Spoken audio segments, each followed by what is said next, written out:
Today's cocktail that we're going to be doing is called an Old Fashioned. This is a very, very old cocktail, a classic cocktail, and a favorite among a lot of people that I know.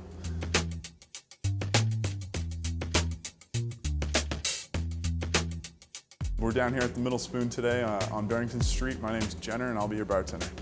So this drink is built in the glass and we're just going to use a rocks glass today. So we're going to start off by adding in a little bit of sweetener.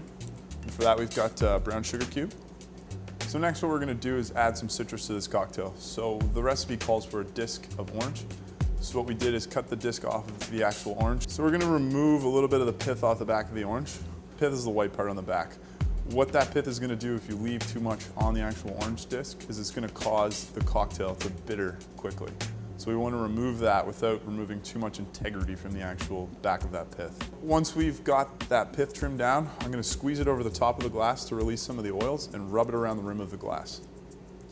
I'm also going to add in a disc of grapefruit. This is just a little customization. It's not called for in the recipe, but it adds a nice little citrus tone to the cocktail.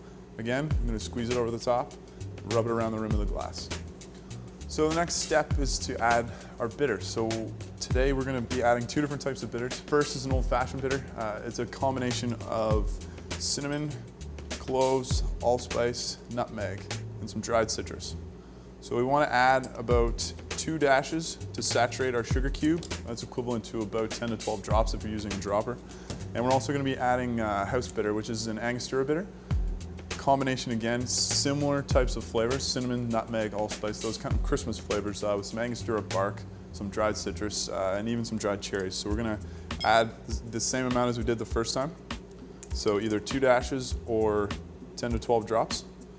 If you're using dashers at home, the equivalent amount to add into your cocktail is about roughly 4 dashes. So we just want to saturate that sugar cube so it's easier to break apart. So once our sugar cube is saturated with bitters, we're now going to add a little bit of simple syrup. That's also going to aid in breaking up that sugar cube a little bit, and it's going to add just a little bit of sweetness. So we're going to add about a bar spoon worth of simple syrup.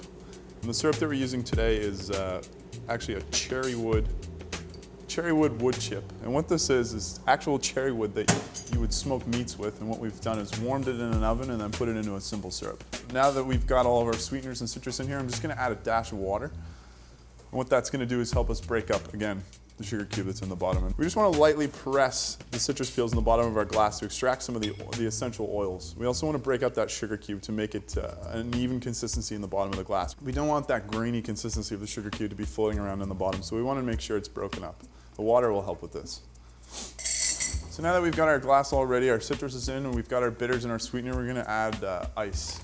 So I've actually got a block of ice here today that we're going to break down to try to make a large ice cube. If you read traditional recipes with this cocktail, it calls for a lump of ice, not ice cubes.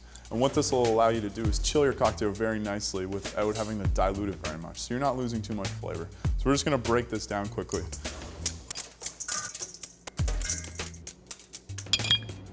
If you don't have an ice pick at home with a giant block of ice, what you can also do is purchase ice trays online that will make very nice ice cubes that are about 2 inches by 2 inches. There's silicone ice trays that are available online and they work great. So that's also an option.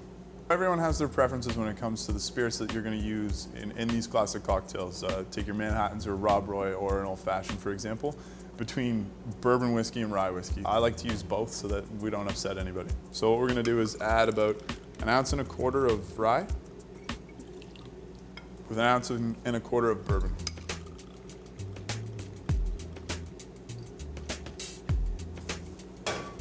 So now that everything's in our glass, we're going to give it a quick stir. We just want to chill that cocktail down. We don't want to dilute it too much. We want to help that sugar kind of break apart a little more in the bottom of the glass.